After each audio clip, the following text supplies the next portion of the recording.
Desejo de Matar foi baseado em um romance homônimo de Brian Garfield lá em 1972, baseado em incidentes da sua vida pessoal. Em um determinado dia, a bolsa de sua esposa foi roubada e em outro dia, o seu carro foi vandalizado. O pensamento inicial dele era matar os responsáveis. Mais tarde, ele reconsiderou isso e viu que eram apenas pensamentos primitivos. Então, ele resolveu escrever um romance, que seria sobre um homem que entrou nessa maneira de pensar em um movimento de raiva e nunca mais saiu dela. O romance recebeu críticas favoráveis, não chegou a se tornar um best-seller, mas foi o suficiente para gerar interesses pela compra dos direitos e Garfield acabou aceitando e vendendo os direitos para uma adaptação cinematográfica.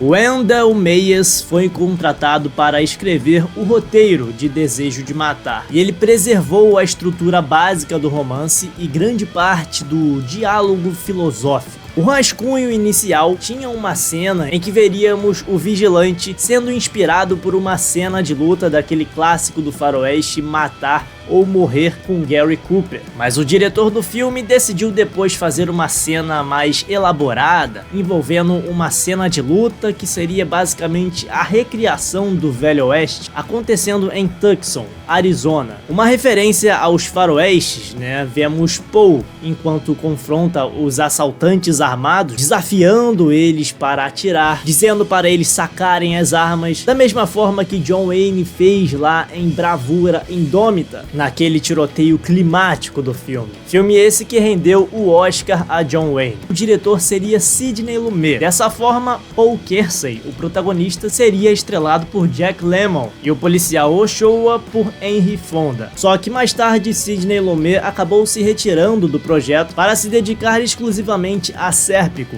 filme que ele fez com Al Pacino. E assim, Jack Lemmon e Henry Fonda também deixaram o projeto.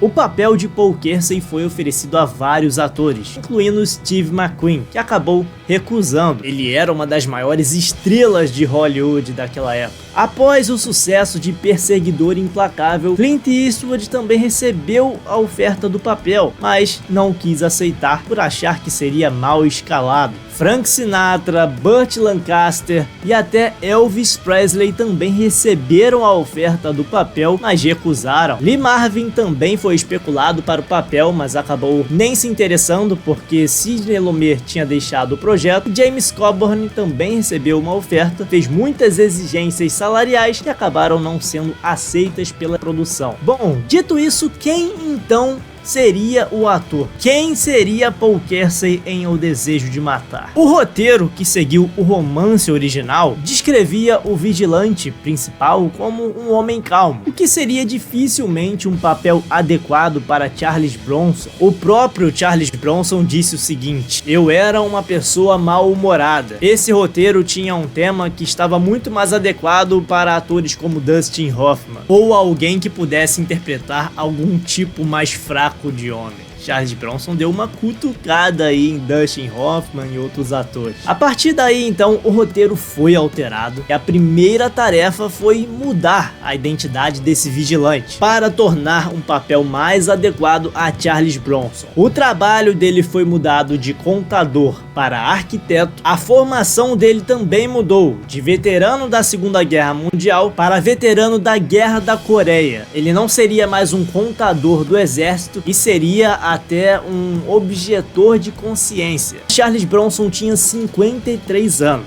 quando apareceu nesse filme, e ele só foi convencido pela escolha do diretor Michael Winner, que foi escolhido devido ao seu histórico de filmes de ação violentos e corajosos, e que também já tinha trabalhado com Charles Bronson em Assassino a Preço Fixo e Jogo Sujo. Então já havia sim uma parceria entre eles. Charles Bronson gostava de trabalhar com Michael. Anos mais tarde, após assistir ao filme, Brian Garfield, o autor do romance original, se disse insatisfeito e muito decepcionado com a adaptação, dizendo que o filme defende a atuação do Justiceiro. Então ele acabou escrevendo uma sequência chamada Death Sentence, que logo também foi adaptada e foi lançado lá em 2007, contando as consequências do Justiceiro, um filme que foi estrelado por Kevin Bacon, mas que tem uma história completamente diferente da franquia estrelada por Charles Bronson. Na contramão, Charles Bronson saiu em defesa do filme e disse o seguinte: eu certamente não defendo ninguém que pratique a justiça com as suas próprias mãos, e eu não acho que o filme defenda isso também. Se meus filmes têm uma lição, é de que a violência não compensa. Minha opinião é de que a violência só gera violência. E sobre o filme, na minha opinião, podemos dividi-lo em 7 partes mais importantes. A primeira é a introdução, onde conhecemos a vida de Paul Kersey, que é apresentado como um homem pacato, bem-sucedido e feliz no casamento com a sua esposa Joanna. Eles têm uma filha, Carol, e vivem em uma vida confortável lá em Nova York. Paul é um sujeito liberal em suas visões e rejeita a violência, tendo servido como médico de combate na Guerra da Coreia, mas nunca tinha disparado um tiro, por isso seria ele um objetor de consciência. Na sequência, em outra parte importante do filme, vem o ataque brutal, onde a tranquilidade de Paul é completamente destruída. 3 criminosos invadem o seu apartamento enquanto ele está fora, brutalizam sua esposa e sua filha. Joanna, sua esposa, morre em decorrência dos ferimentos e Carol, sua filha,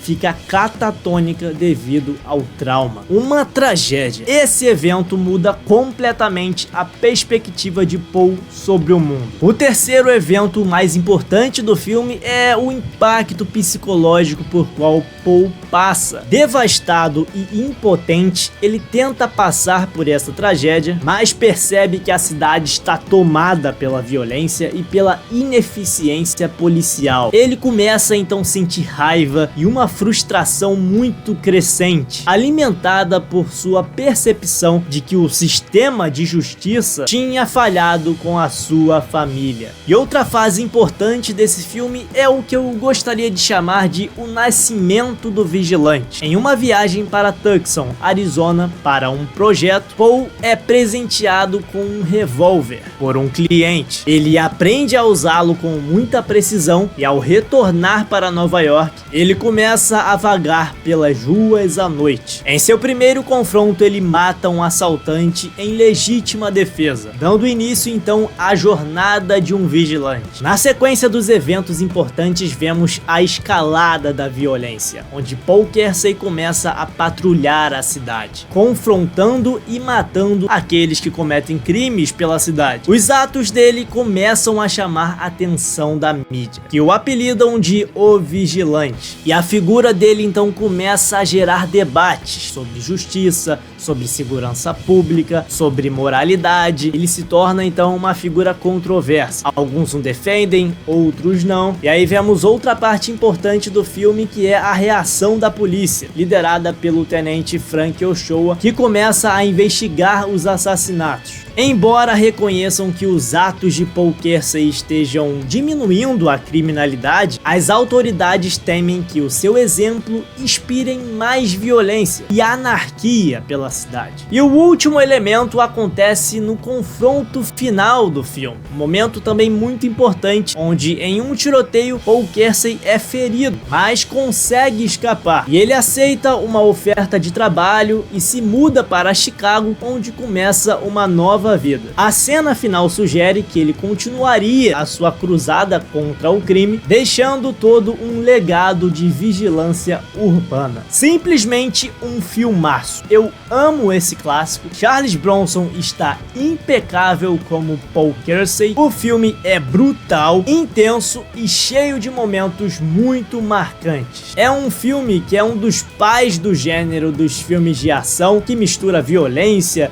justiça muito bem. Se você é fã do gênero, é imperdível. Esse filme marcou a estreia no cinema de Jeff Goldblum, aquele ator que foi o protagonista de A Mosca, aquele filme dos anos 80. O público acabou adorando o filme de uma certa forma que fez a Paramount subir o preço dos ingressos na época. A demanda era muito alta, então o preço saiu de 3 dólares e 50 para 4, algo que só tinha acontecido antes em O Poderoso Chefão e O Grande Gatsby. O filme fez tanto sucesso que acabou gerando várias sequências, e muito boas por sinal. Desejo de Matar é uma das melhores franquias de filmes de ação. Sylvester Stallone foi escalado para dirigir e estrelar um remake para o filme para a MGM lá em 2008. Você sabia dessa?